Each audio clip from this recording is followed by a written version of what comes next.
What's up? This is Rebel Radio. What up? What up? This is DJ Newmark. This is Peanut Butter Wolf. It's your boy. It's okay. Keep checking out Rebel Radio. Rebel Radio. This is Rebel Radio. We're in the place right here. Rebel Radio is going down. Would you say Rebel Radio? Oh, wait. Let's do it again. Rebel Radio. What's up, Rebels? Welcome back to Rebel Radio, the weekly show where I talk to the rebels who are shaping our culture. We talk about how they do it, why they do it, and what you can do to get a little piece of the pie for yourself. We're also the only show to bring you new music every week from our friends at EDM.com. I'm Josh Levine, and with me in studio this week is the founders of Sneakertopia. If you're in LA next month, you got to come check this out. It is a new kind of museum-style experience. It's shoppable, it's educational, it's entertaining. They're going to tell us all about it, but it's a new type of experience they're building around sneakers and sneaker culture, art, music, fashion, the combustion of all these things, and it sounds like it's going to be really fascinating. I love hearing their story about their journey to get to this place and how they brought their diverse backgrounds from street art, law, music videos, filmmaking, all of that stuff together into creating this experience for us. And we learned a little bit about teamwork, how to make teams that are effective and get stuff done and also bring new ideas to the table. So good lessons for all of us coming up in this episode right after the EDM.com track of the week.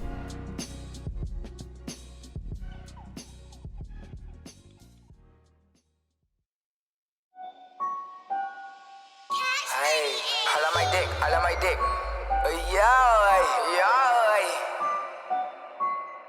I won't fuck my baby.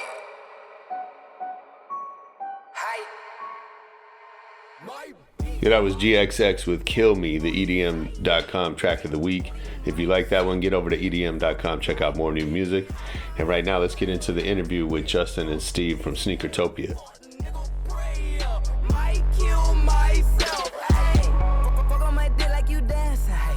My dick, I'm so handsome. Hey, I pull out and come on your panties. Hey, then I go ghost mode like I'm Denny. I'm excited to talk to you, learn about Sneakertopia, how it's all come together, and what it's going to be. Let's start by promoting what is Sneakertopia. Tell us about it. Sneakertopia is an immersive pop art museum with sneaker-themed installations. Okay. So it's like nothing you've ever seen, felt, or thought of before. It appeals to the hardcore sneakerhead. It appeals to people just like museums and like art and like to be able to get out and experience culture that feels new and fresh in a way that's never been displayed before. Wow. And that sounds great. And the key thing is it's not just about the sneaker, it's about that cultural component, right? Okay. So we bring the guests along the journey of sneaker culture through all these different fields that it has influenced and been influenced by, from sports to music to film, fashion, art, and design. Nice. And so they get to experience all these other kind of ancillary cultures through the lens of the sneaker. I mean, it's such a seems like such a functional product, sure, but it's such a powerful kind of form of self-expression that brings all these people together, which hopefully they'll all be, experiencing in our space together. And when and where? When open to the general public October 25th. Okay. At HHLA. Nice. Yeah, so it's a brand new development. So that's kind of really cool. We're a brand new experience, and we linked up with this brand new property, perfect location right between Culver. It's called the Playa District. It's right between Culver City and Playa Vista. Mm-hmm. And so we're going to be the first tenant there. We have the corner 15,000 square foot space nice, that we're completely customizing, building out into all these themed areas within the space. And it's right off the 405 freeway. Mm-hmm. So part of us being there entailed having 3 billboards that are going to be on the building that face the 405 that we've commissioned a really talented muralist to do cool artwork on these billboards to promote the event. But it not only promotes the event, it almost extends our exhibit onto the 405, which is such with car culture in LA. Such a big sure. thing to have. Yeah. Yeah, those billboards are big. I've seen the. I think GoPro had them for a long time. And they're illuminated at night, so they turn like into a million these light people boxes. see them a yeah. day. I think. Yeah, it's amazing. So you said it's something that hasn't. No one's seen anything like this before. Where'd the idea come from? The idea actually spawned. So I'm a content producer. I produce and develop TV show ideas, and the idea formulated from making a show about sneakers, and then how could we make an immersive exhibit to help support the TV show. Yeah. And that actually took a life on its own and evolved into what is now Sneakertopia. So will there be a TV show too? We will down the line. I mean, in the process of doing this, we are producing content. Okay. But it's kind of like what Justin was talking about. The audience, when you enter Sneakertopia, it is very much going through not only the evolution of sneakers and the history of sneakers, but the emotions that you feel when watching a TV show. All the different spaces, every different room, it elicits emotion from the audience. That's great. Well, let's talk more about that. I want to talk about you guys and your journey and how you got to this point. Tell us, there's a question I always like to start people off with. So one of you will have it easy because you'll have a second to think of your answer. But what's the first record you ever bought? Sugar Hill Gang. No, and maybe Blowfly. Do you ever hear Blowfly? I used to love Blowfly. And then there Blowfly he's a forgotten icon. And Richard Pryor albums. Yeah. It was like taboo listening to those albums back For in sure. the day. Yeah, I had 3 or 4. I still have 3 or 4 Richard Pryor albums. So funny, the idea of listening to a comedy album now, right? That just doesn't, we see specials everywhere and all that, but just the audio experience of comedy is so great. And Blowfly, it was a great one, because I was definitely at an age where I shouldn't have been listening to that. And for anybody that doesn't know, look it up. He was the first dirty rapper, very dirty, and very early on, probably late 70s, early 80s. And so I remember it was like some kid who was like a year or two older than me, and it was taboo for sure. What about you, Justin? I don't know if it was the first one, but one of my earliest memories of buying an album was Boyz II Men. Okay. Yeah. Motown Philly? Yeah. Nice. Yeah. Nice. Exactly. That's cool. I started my I was a big Boyz II Men fan, yeah. Is that right? Yeah. So my first job in the music industry, I was an intern at Motown Records right after that album came out. Nice. So it was an interesting time. Yeah, For sure. I used to see them walk in the halls. And, it was I amazing. think aren't they like now back together in Vegas or something? I think so. Yeah, there's like a residency in Vegas. I think so. That's like the journey, right? Yeah, that's amazing. Those are good places to start, for sure. And so your background is in TV. How'd you come to that? In college, I started out making music videos while I was still in school. Okay. I went to school at Howard in D.C. Nice. What's the first video you made? It was a rap group called the Defiant Giants, and the song was called Rise, Black Man, Rise. Okay. And then I did some work for this group called Shy. Yeah. I remember Shy. And then when I left Howard, my friend was in this group called Diggable Planets. And I shot their music video. Oh, cool. And it's kind of... We love Diggable Planets. Yeah, they're awesome. Which video? Cool like that. Oh, is that right? No, I shot this video called Straight for the Heart. So Doodoo Bug was my roommate. And my other roommate, his name was Ugo, and they did a song together. Everybody was in this video. I think like Kobe Bryant, Bobby Brown. You can find it online. Nice. And then the last 2 videos I did was Akadeli, Love Me for Free, and Big Pun and Ashanti. Yeah.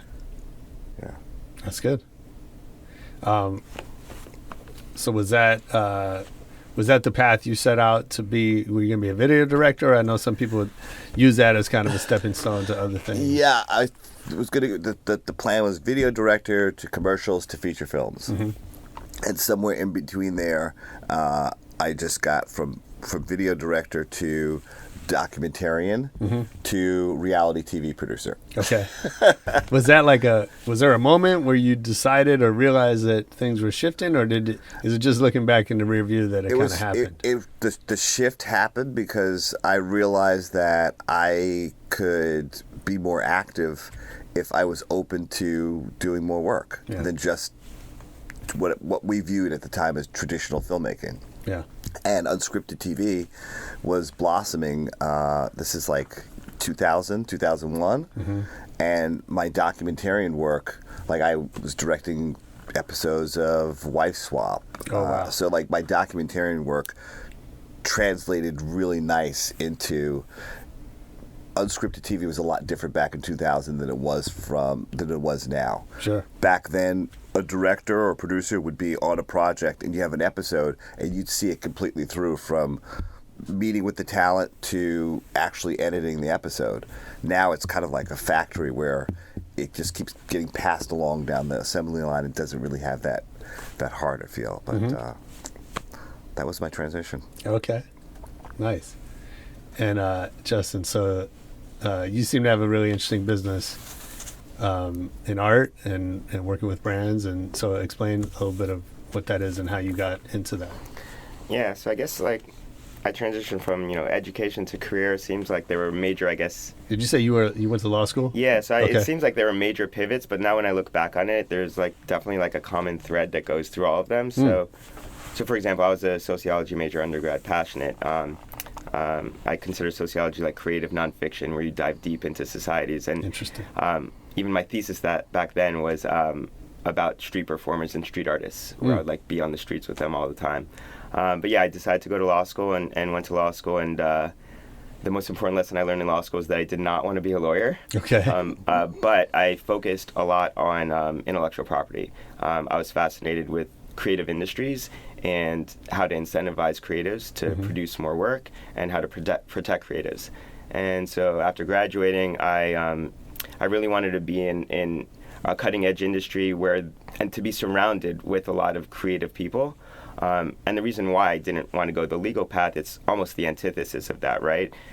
Creative entrepreneurs think outside the box, and lawyers are literally the ones drawing the box. Right. So yeah, I jumped into the tech world right after graduating, starting off with a tech market research firm in New York, and then moved to LA to continue the journey with them, and then went into early stage startups, and then started a couple companies in the tech industry, and then transitioned into the art world because I had a colleague in the tech industry, and we had kind of worked on co-partnerships and strategies together, and decided we wanted to start a company together. And I've always been passionate about the arts. I grew up in a family that no matter where we lived or traveled, going to museums and viewing public art was a major theme of my childhood. Yeah. One of my mom's biggest passions is photographing street art around the world. Oh, cool. And mine too, actually. Really? Yeah. I mean, she volunteers at MoMA in New York now. So I grew up in that kind of a family, but without being a professional artist,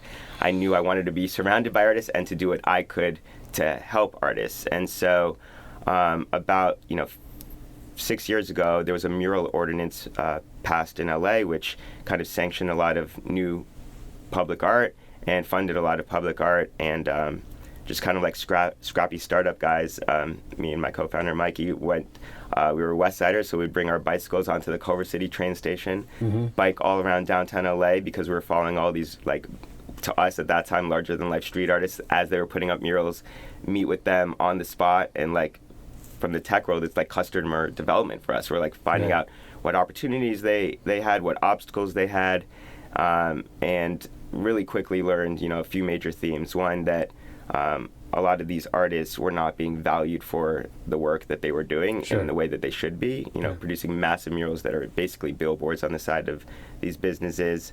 And secondly, a lot of the artists did not want to handle the business side of the game. They just wanted to focus on artwork. And we're like, well, we have biz dev backgrounds. Let's form partnerships with these artists. Yeah. And so so we started off by, since these artists were not making a lot of money on their mural commissions, what they were getting was huge marketing value with social media, because these massive murals would go up and they get tons of followers. So they had a global audience on social media, primarily Instagram, but they weren't monetizing that audience. So we told them that we could help them build out merch programs, and we would do limited edition print and apparel production for them, build out their e-com website, do all the fulfillment, customer service, and started doing that for starting with LA, some of the prominent LA street artists. Who was the first artist you worked with? Wordsmith. Okay. So Wordsmith was the first one, and then the LA, street art world is pretty tight knit, so that kind of led to a lot of other artists, and then to artists kind of around the world, and eventually we started layering other services like mural commissions and brand collaborations. But then Sneakertopia came along, and these guys came into actually one of our... You had an exhibit going on. We had so one of our clients was this runway Playa Vista. So they're smack in the middle of what's now everyone's calling Silicon Beach. Yep. And there are clients, we activate their vacant retail spaces and turn them into art spaces, so that it brings culture to the community, but then also for them, it allows them to lease the space out at a faster rate. Sure. And so, we met the Steves, as I call the founders of Sneakertopia, at the space, and it was the most exciting opportunity I came across since joining the art world, because that what we were talking about earlier, sneakers are a lens to so many other spaces and themes like sports, art, music, and all of our artists, because there's such an intersection between the sneaker world and the art world, are passionate sneakerheads. And so we knew that there were going to be, we would be able to curate the best of the best artists for this exhibit, because it would be so authentic to what they feel and what they want to kind of emote and produce through art. And so that led us to start having conversations, and then it led to something more deeper, which is now I became the curator for Sneakertopia. Cool. So now, we're all kind of on the same team, speaking one voice, and it's amazing. Yeah. Yeah, that's cool. You said something that I think is so smart, that they're giving you the space, or I don't know what your deal is, right? But with in Playa Vista, right? That you always you hear about how malls are having all this trouble, or shopping centers or whatever, and there's all these boarded up, empty retail spaces. And I've always thought, why don't they just put stuff in there, even if they're not making money from it, to attract people and to have something cool to see, and because that will attract other people to take leases. That's so interesting. The first 4 months of working together was venue scouting. Yeah. And this conversation, this topic came up over and over again. There's still, some traditional mindsets out there, but now there are a lot of new mindsets, which is, experience is key to everything. Yeah. Even if you're, retail, if you're going to have retail, it needs to be experiencing the brand, feeling emotion with the brand. That's what this whole exhibit is about. So that, I think afforded us to have a really great selection. HHLA has been really great as being a partner with us on this, and helping us to put this together. And they realize that, that experience is huge. And, we're not only going to be bringing what we expect to be a lot of people on a daily basis to the center, but we also bring a cool factor of we're bringing sneaker culture. Absolutely. I mean, I've been doing events for 20 years, some great successes and some non-successes, and I think especially in LA, people underestimate the importance of the venue and the location. You see people, especially that come from out of town, that try to build events here or businesses here, and they don't get how hard it is to get people to drive across town. And so being off 405 is really smart. Being visible to the street is really smart. How much? It sounds like that was something you guys put a lot of thought into, kind of figuring out. Figure out the location. It was a balance. Ironically enough, we're right here on Fairfax, which is the epitome of sneaker culture, and we looked around this area, on this block, down near the Grove, down by the beach in Santa Monica, Arts District, and everywhere that we went and searched had an element of being able to bring a cool factor to elevating what that area had. Right. And where we are right now with so much going on and development in that space, in that Playa area, Playa location, this is like us bringing Fairfax to that Right. Playa location. Yeah. Yeah, like so literally across the street from us is Sony Interactive Entertainment. Down the block from us is the biggest Nike camp in LA. Down the block from us is the LA Clippers practice facility. So like it's interesting, like what we become surrounded by there. Yeah, so it's the freeway access with, again, LA being car culture was really important too. How different is the event? You guys are opening in a month, basically. How different is the event from the idea when you started? Ooh, it definitely. Well, you started with the idea, so you tell me. It definitely has morphed and evolved. Different from when we started space wise. I mean, it's going to be kind of hard for. Well, from the idea initially, when you and Steve Brown had started having your early talks. From when we had our early talks, the idea started out as, how do we create an exhibit that is going to not only entertain people but inform at the same time? Okay. How are we going to create a space where this, utilizing sneakers as the conduit for actually bridging and expanding people's thoughts on what sneakers could and would be.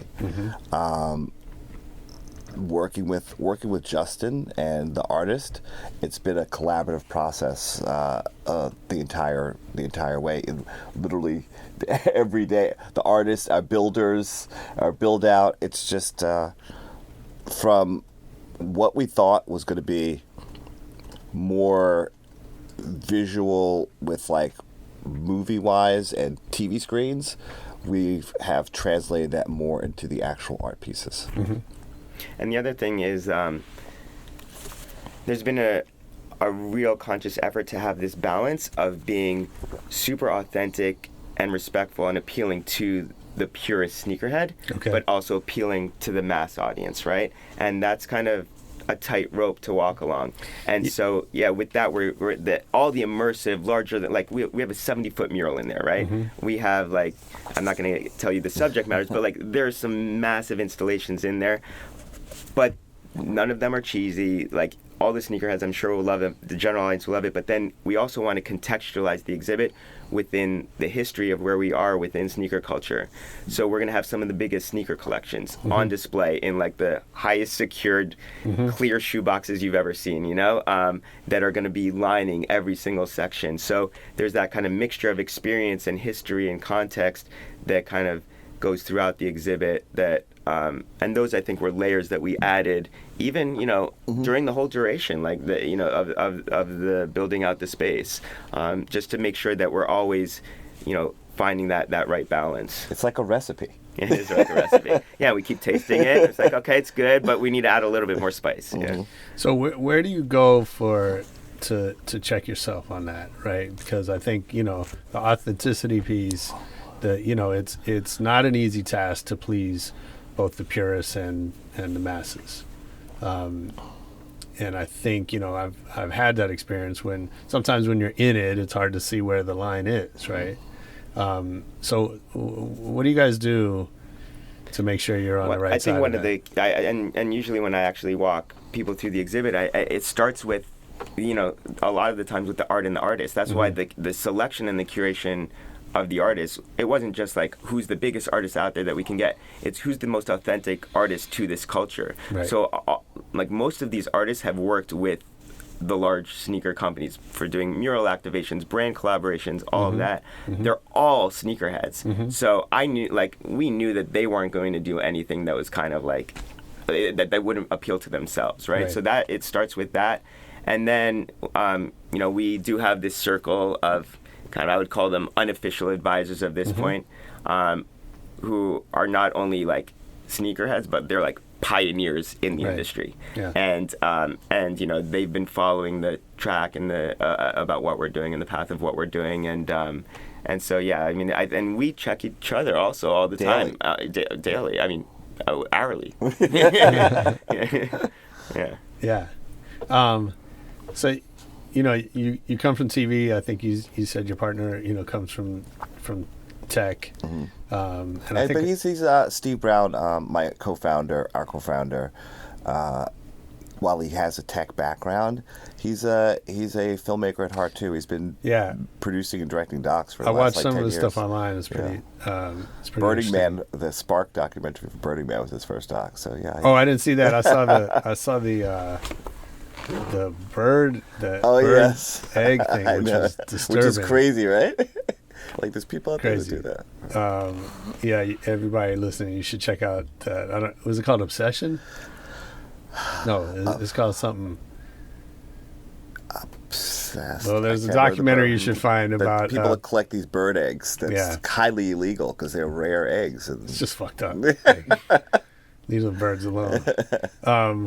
But my point was, it would be tempting, to say, well, we're not event guys. Like that's not what we do, and to feel like that's a and so over the last couple of weeks, removing that word event and expanding it to experience, because an event in many ways is something that passes quickly.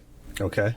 And we're a marathon. Mm-hmm. This is we're going to be set up for 4 months. We launch in October, and we're here till like the end of February, middle of March. So it's longer than being an event. It's more than just an overnight thing. It's when you think about what Sneakertopia is, there's going to be programming that's going on the entire time. Mm-hmm. There's going to be panels and workshops. Mm-hmm.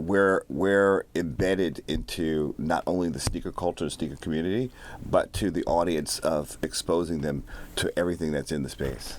And beyond that, it's like, LA is the first city. So, it'll open up in major cities around the world. And to that point, like, when we're talking about, the messaging to the consumers, there are events out there, right? There are where it's like, you buy a ticket to go to, the chili cook-off or the circus, and it's a transaction.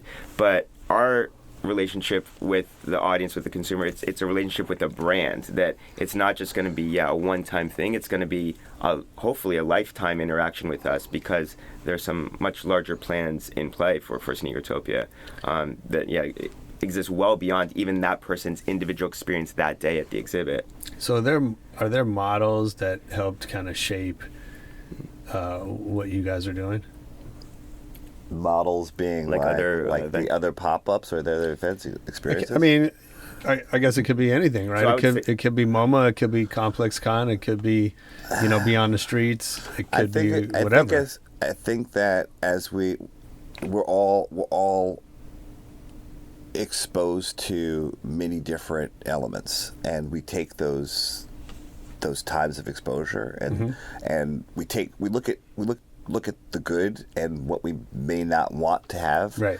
And we try to take all little pieces of it. From when you do an event, like if you're launching a TV show, you do have to plan and produce an event that's going to launch that show. Sure. If you're doing a long-term exhibit, if you're doing anything, there's the planning that goes to putting it together, and then you look at other pop-ups that are out there, or what has most recently been out there, and you take what are those great experiences that people have from that, and then how do we put our spin on it? How do we put our special sauce on it? How do we work with our team to make sure that not only does it stay authentic to the culture, but to what the artists want to do when they are developing this? Yeah, and it is about and I don't know if this was necessarily the inspiration, but when we look back on it, there are different components of, and not necessarily the strength for us. It might not be the strength for someone else, but the strength for us is combining these different components. So, for example, the museum world, right? So definitely the similarity with the museum world is we're not just dealing with, a product or a theme that we're showcasing that's, an Instagrammable moment. We're dealing with a culture. Right. So dealing with a culture, we draw from that kind of museum world I guess that museum world experience where it has kind of that level of seriousness, but then we also will do kind of workshops and panels like Steve mentioned. Then from the other side with the pop-up museums, like for example, our ticket format is very similar, right? We have pre-sale tickets. People need to buy in advance a ticket to come to the exhibit for a specific time and day, and we'll be letting about 150 people in every single hour.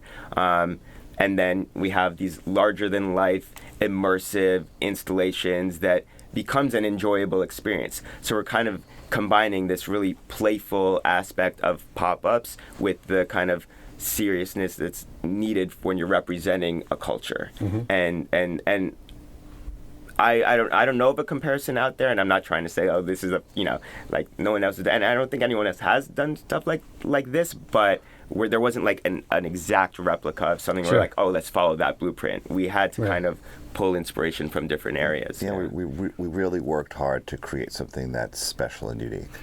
And one thing that I did want to mention, because I know we kind of generally described what this exhibit's about, but I think it would be good, we're being very conscious about not revealing the exhibit before people get there, but giving like a little visual reference, because we did touch on the fact that there will be special events, and we've curated this space so that it's such a great core exhibit that if you just get a ticket and go during the open hours, you'll have an hour and a half of like a really enjoyable experience no matter when you go. But we've also curated so that there are certain sections that can be carved out to have private events, VIP events, special workshops, and panels. And one of those key areas is in the area that we're dedicating to music industry's influence on sneaker culture. We're having a massive music stage that's certified and permitted for music performances, concerts, DJ sets, and then also panels and workshops. And these music stages are built as if they're massive shoeboxes. So the performance stage is a 20-foot wide by 16-foot deep by 4-foot tall Adidas shoebox. During the core of the exhibit, we had the entire back wall is projected with this motion mural. It's basically this really interactive mural with short throw projectors, so people can actually go up and stand and become part of that motion mural without casting shadows. That kind of tells the history of all the important music collaborations with Adidas, starting with Run DMC passing the baton to Pharrell and Beyonce and so forth. So during the core of the exhibit, that's people will be able to jump on the stage and interact with that. But then for any special event, that whole area can be a concert, and we can actually even project specific content that's focused on that concert or that event. And have you announced who's performing yet? Not yet. Okay. Yeah, we have not announced our special events yet. Yeah, that's cool. Yeah, that sounds amazing.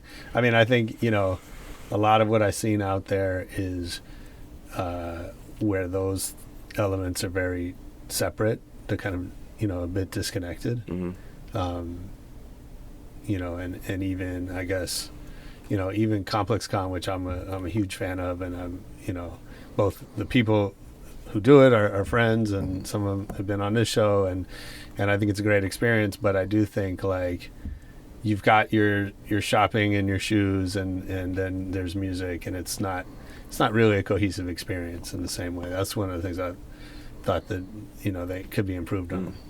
So that's cool. It's cool to hear.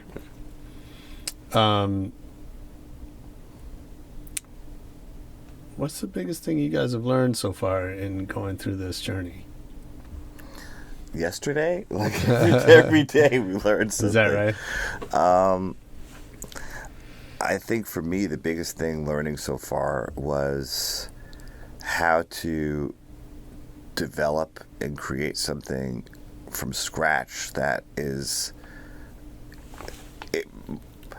the closest thing to this is like building a house from scratch. Yeah.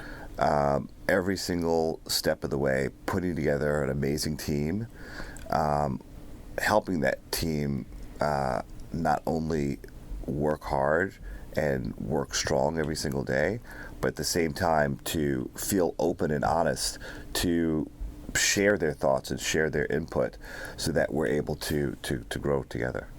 That's great. That's been the biggest and the hardest thing. That's cool, and I'm glad you use the house analogy. So I have an agency that we do a lot of things that we've never done before, and that's I would like to say that's kind of a strength of ours, right? But I often tell people that, making a brand video or producing an event or building a house are basically all the same thing. So is that true? I mean, you've done now at least a couple of those. You learn that. So that's along the way, every single day, the learning of going, oh, I know why I'm doing this. There was this experience I've done before. Right. Or there's this person I've talked to in the past that I'm totally cool with, and now I know how to utilize that asset. Like, you didn't realize at the time why you were experiencing something or why you did something or who's a person that you met, that everything is like totally coming together. And the space was so raw that when we moved into it, it has been like building a house. Yeah, sure. Wiring, electric, putting walls up, like it literally has been like building a house, and then finding every person in that team and working with them to help build that house.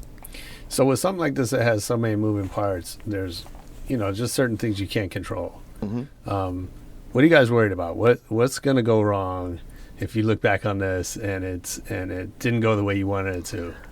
I think we've that would have been, I mean, it's a great question, and it would have even been like the best question probably a few weeks ago, because there are certain things in our control and there's certain things that aren't, and because we're going into a new development, and that's probably one of, unlike just like a logistics operational front, like it ties into one of the biggest things I've learned a lot about this construction process, because we're going into a new development, right? And so we have to work side by side with a construction crew that's getting the first permit for the space from the city and dealing with city permitting and build outs and fire and safety and all of that. And that was not in our control at all, right? Because we're not even allowed to kind of touch that. We come in and get our special event inspected and everything after the fact. We build the interior of the vanilla shell. And that was our biggest concern over the past 3 months, because we couldn't control it. But really finding a way where we, as producers and curators, and could work side by side with a construction crew. We were just they now became part of almost the team, right? And like we said, okay, we need lighting here, we need lighting there, and they needed to put that on their electrical plans, and I was reviewing these technical plans, which is like new language for me. But we've overcome that hurdle, and so that, I think, if we can get by that, we can pretty much get by anything, I think. But that was a week ago. That would have been like, I'm really concerned about that. Now I'm not. Sure. That's great. We got the permit. That's a great feeling. Capacity 754 Nice. official. So that's really, cool. Yeah. So the city signed off on that. So yeah. I mean, a year ago when this idea first started gestating, my partner Steve Brown, his house had just burned down in Malibu. Oh shit. Like literally, I saw him a week before. He was going away, and it was like Noah's Ark. He went out of town. He went to San Francisco for a meeting. He had his rolling bag, his laptop, and that weekend the house burned down. So he came back to literally nothing, and had just moved here from San Francisco. We sat down at the restaurant on Sunset. And we're having breakfast. He's like, "So what is it you want to do? If you had to do all your projects," we were developing stuff together. We had like 16, 17 projects. So was any one project that you would want to do, what would that be? I was like, it's not a TV show. It's not developing a creative TV show from all the stuff that we're doing together. But I want to do this venture, the Sneakertopia venture. It's like, okay, let's do it. And it was literally that faith of jump and the net will appear. Why was it that? We utilized all of our skills that we had built up to that moment, and went into a space that we had never completely done. Not knowing a team, like jumped in the net will follow. We didn't know Justin in November last year. Right.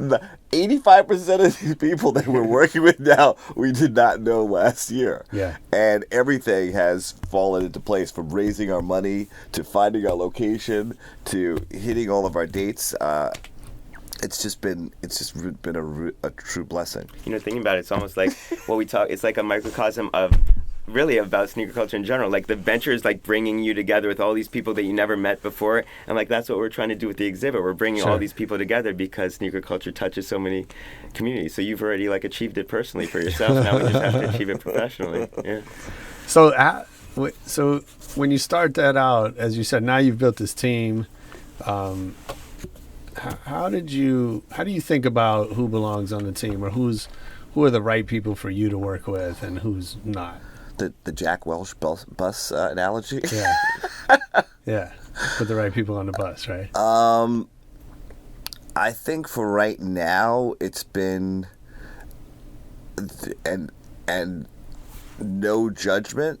It's just we know the vision that we have to achieve. We know the work ethic that's required to push that vision forward. Yeah. And anybody that can't keep up with that vision, it's okay. We understand, and you know, we just have to keep it moving and find somebody else who's going to and can do it. I mean, and we all push hard. Justin pushes. We literally. Both I and my partner Steve Brown, we work by example and not by like demanding. So we just continue to show that example, and people that can keep up and maintain with that example are the ones that continue this journey. I mean, it's interesting that you come from entertainment where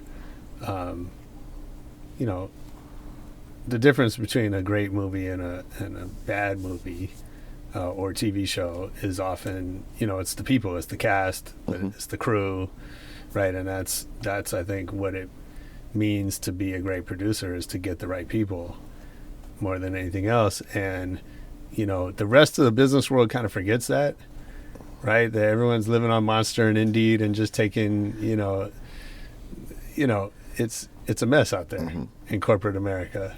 And I think that's maybe the biggest lesson that the rest of the world could learn from Hollywood, is that it only works if you have the right people.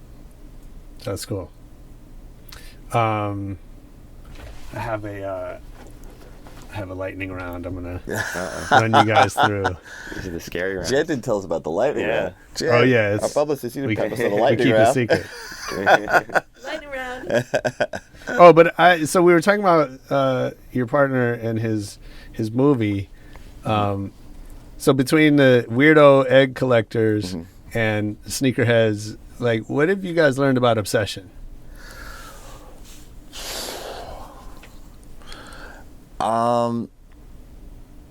What I've learned about obsession is not to judge anybody from their obsession, but to use that as an opportunity to take a deep dive and crash course into being able to learn something. Like, that person who's obsessed is going to give you sure it's going to download you so quickly on not only what that subject matter is, but their passion is going to come across in it, and that's what's going to help you to understand it even more. It's more about not only understanding what that subject matter is, but why do people get so passionate about it. And for me, I think, which is, I think, a really great component of obsession, especially with sneaker culture, is the cross-generational power of it. Because, the audience, I knew the audience for, sneaker culture was huge. But the great thing that we're realizing is that, the back then younger sneakerheads now have kids who are like, in their 20s, and they can pass down that obsession, and it's this bond that they can share with their kids around that same culture. And whether it's the same shoe or different athlete, they actually kind of have that bond together because of this uniting obsession. One of the things that I talk about sneaker culture when we're in the space is that, and partly of how we've curated it, is that it's timeless, right? Yeah. Like the Chuck Taylors came out in the 20s, Adidas Superstars and the Jordans in the 80s, and all of those sneakers are some of the most popular of today. So because it's timeless, it allows like cross-generational bonds to occur. I mean, that's so interesting you say that. like 15 years ago, one of my best friends said to me that the changes happening in the world is that we are the first generation where, we and our kids are both wearing Jordans. And, and that is such a huge shift. And it's, it's subtle, right? But there is this, we see it happening in every area of life now that, I think parents and their children are becoming closer. And, I think, if you're as old as me, you grew up in an era where there was that rebellion and that, youth culture was about creating distance from the generations before you. And I think a lot of that is eroding. And I actually think sneakers have a lot to do with that. Because when you literally walk in the same shoes, right, you can, and I remember those times. I have a weird relationship to sneaker culture. I want to hear that. Yeah. Well, because, I've always been into sneakers, from day one, it was Chucks. And if you didn't have Chucks on, you were Herb. Like, that's all it was. And then, Superstars and Air Force Ones and all that. And but there used to be a time when you walk in a room and you would know who you want to talk to. You walk in a room full of strangers and immediately by their shoes, right, you could pick out your people. And you kind of can't do that anymore. Definitely not in the era of Yeezys and Boosts and all that, right? Because all of this stuff is readily available to the masses, and it didn't used to be. You used to have to go to a dangerous neighborhood or at least a neighborhood that you were unfamiliar with to find the stuff, right? And so all that's changed. And so personally, I don't love that. I get it. It's not, I miss a little bit of the exclusivity, not in the like Travis Scotts that no one can afford or that are, everyone's sold out to sell on eBay, but just that like it's exclusive because people don't know about it. Kind of thing. That's just me. I'm resigned to the fact that like the world has moved on from that, and mostly I think it's a good thing. But there's a little bit that's, we lose some things along the way too. But you guys both have cool shoes on today. Well, I didn't wear my coolest shoes because our location is it's very dusty. Oh yeah. Every day we walk through, the shoes are filmed. Of course. Literally on my bench in my house, I have the Clorox wipes. Every day I come back and wipe down the shoes. Yeah. Clorox wipes, that's a good one. So a lot of times people ask me how I keep my sneakers clean. Yeah. And the wipes, they're good. They're the best. Yeah. They're simple and easy. And, I sent one friend down to Jason Marks to drop his shoes off and have all that done. But I think just the wipes, that gets it done. So were you guys always interested in sneakers? My son is what... It didn't spark my interest, but it was like what had exposed me to the culture. When he was in high school, and this is before StockX or any of that stuff, he was making trades on eBay. Yeah. I'd buy him a pair of sneakers for Christmas, and 2 months later he's got 4 pairs. I'm like, where'd those come from? It's like, I trade up, and then but then before I know it, the 4 pairs are gone. He's got 1 pair that's like $1,500. I'm like, dude, you got more expensive shoes than I do. Yeah. He's still in high school. Now his collection is it's modest. It's probably like the $25,000-$30,000 range. Crazy. That's crazy. Yeah, it was my son. But that, back to like what you were saying, it's like when we're in a generation now where you're able to speak that same universal language of kicks with your kids. Yeah. I'm nervous because my son is almost my same size. And like he's 10, so he's brutal on his shoes. But so I'm gonna have to like lock my shit in. I've always been into sneakers. I was in elementary and middle school when, the early Jordans came out. And I've also always been really into technology. So one of my favorite sneakers as a kid were the Reebok pumps, to the point where I was so obsessed with them that after they were completely worn down, I cut out the tongue and the pump and tried to use them in my other shoes. Oh, shit. So I put like the pumps in all my next shoes. It didn't work. That at all. doesn't work. Not at all. Yeah, it turns out. Yeah, but I really tried to kind of preserve that technology. That's hilarious. Into other shoes. That was like one of my early memories with sneakers. That's hilarious. I worked on the 20th anniversary of the pump. Oh, Really? nice. Yeah. That was They were fun. revolutionary when they came out. The It's idea amazing. of being able to just like Yeah. push that little ball. It's amazing too because like within, how can I say it? Like Reebok was not really a cool brand, right? Yeah. And yet they made that one shoe Mm-hmm. that just killed it. I like the classics too, but but that pump, like, the whole community embraced that. And I think you see that a lot where it's really dominated by Nike, Adidas, but there's those shoes here and there that break through. Suede Pumas, like there's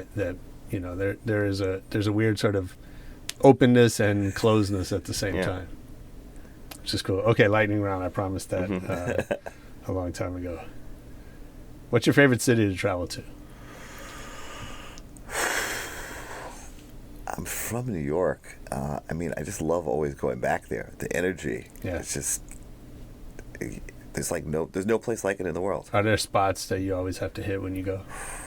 I love hitting Meatpacking District in New York. Yeah.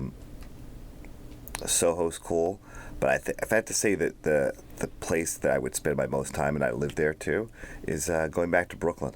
It's amazing, just right over the bridge there. You still have much of a city feel, but it feels organic and fresh. Nice. Justin, where do you like? New York as well because of family. Yeah. Because of family. But this summer I experienced Detroit, and I love Detroit. Cool. I plan on going back there a lot. Nice. Great art things happening in Detroit. Absolutely. Who's your favorite DJ? Favorite DJ? I love Stretch Armstrong. Yeah, me too. That's so funny you say that. Stretch has been on the show. We love Stretch. I love Stretch. He's an old friend. Yeah, I love Stretch. It's incredible. Favorite DJ? He's not really a DJ, but he's kind of in that realm. I still have Timbaland. I think he's like, one of my Timbaland's amazing. favorites. Yeah. Yeah.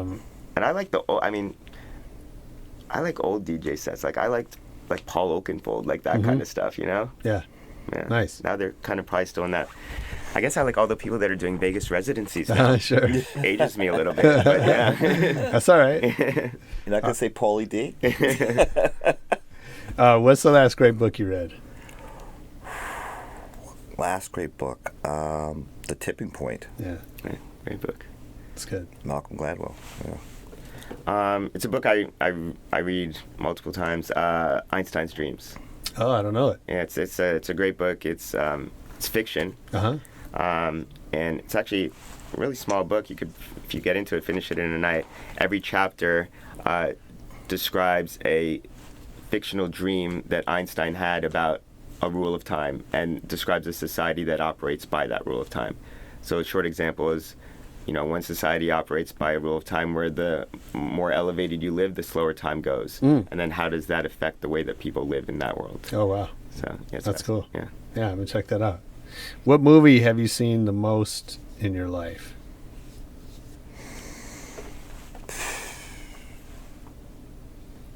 It's tough because my friend and business partner Marlon Wayans.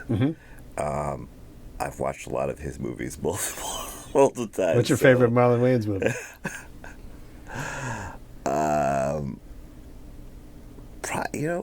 I'm seeing all his films. Sextuplets right now. Okay. It's really having been friends for 30 years and seeing the evolution, like being there for Don't Be a Menace. Yeah. Being on the set of Little Man and White Chicks. You know what? Maybe White Chicks. Is that right? I mean, I was in Vancouver with That's them when they were funny. filming it. That movie is, anytime you put it on, it just... That's funny. Yeah, it's funny. I mean, to me, Don't Be a Menace is like, it's undeniable. And I think, I'm glad to see that they are coming out with something new because, like, that type of satire I think is missing. I grew up with Airplane and Hot Shots and all that, and and we need more of that. Yeah. What movie have you seen? Eternal Sunshine of the Spotless Mind. Oh wow, that's like a heavy watch. Yeah, yeah, that's cool. That's great. Tell me one decision that changed your life forever.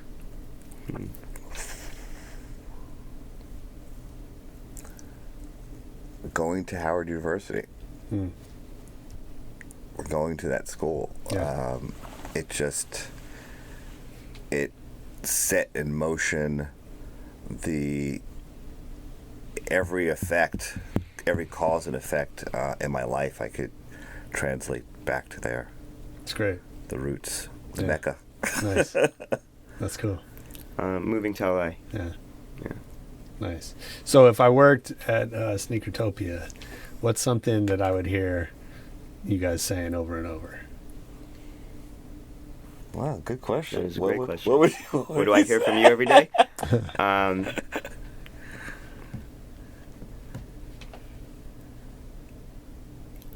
I know. I have mine. Whenever you're ready, you want to go first? I don't want to say I'm speechless because something that you would hear me say over and over every day. Or what do you hear over and over? What do I hear over and over? Yeah. You know, and we talk about this internally, is that when we send out the deck, when we talk to people over the phone about it, when they get in there, they go, I had no idea this was, like, I had an idea, but this is bigger than anything my imagination could ever have wrapped its head around. For sure. That is, if there had to be one consistent response or statement that we hear on a daily basis when they walk into there, is, wow, I had no idea it was this amazing. Yeah, that's cool. That's cool, and it's sort of not surprising. Like as I mentioned, Jen and I were at the early Coachellas together, and it's the same thing. Like, we would talk to people about it, but until they were there and saw it, and I had the same experience at Hot Import Nights, at Major League Gaming, these sort of things that are new and that you've never seen before, and it's like, the deck doesn't really tell the story. Yeah. What will we hear you say over and over? Related to that, I think, is what we hear a lot, or what we focus on a lot, is staying focused on communicating the importance of what we're doing. Yeah. We really need to communicate that importance, which is related to, like, all the messaging that we're sending out, whether it's through decks or discussions, but that we are doing something important that is giving a nod to this really important culture, and to convey that both to people who are familiar with it and those who are unfamiliar with it. Yeah. That's cool. Well, I'm excited to see it. Yeah. Congratulations on getting this far, and I'm sure the last sprint to the finish is going to be. It's a marathon. Yeah. No sprinting here. We sprint our marathons. That's right. So, how does everybody learn more, get tickets?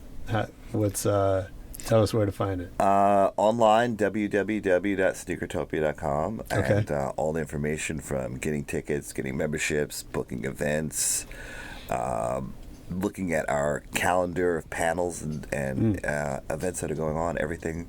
That's the one-stop location online to find out daily what's happening at Sneakertopia. And our social handles are Go Sneakertopia. So okay, cool. Go Sneakertopia. Oh. Thanks for doing this. It was great talking to you. Thanks for having us. It was fun. Yeah. Come back after and tell us how you made it such a good success. You definitely got to come down. Yeah, definitely. Private tour, everything. Yeah. Love to. Yo, that was Rebel Radio with Steve and Justin from Sneakertopia. I hope you enjoyed it. I know I did. Make sure you check out Sneakertopia if you're here in LA when it's playing, or sounds like they might be bringing it to a city near you. So make sure you stay tuned with them. Of course, leave us a comment on Twitter, on Facebook at Rebel Radio Net. You can always drop us a review if you're in the mood. And most importantly, come back next week for more Rebel Radio. Peace.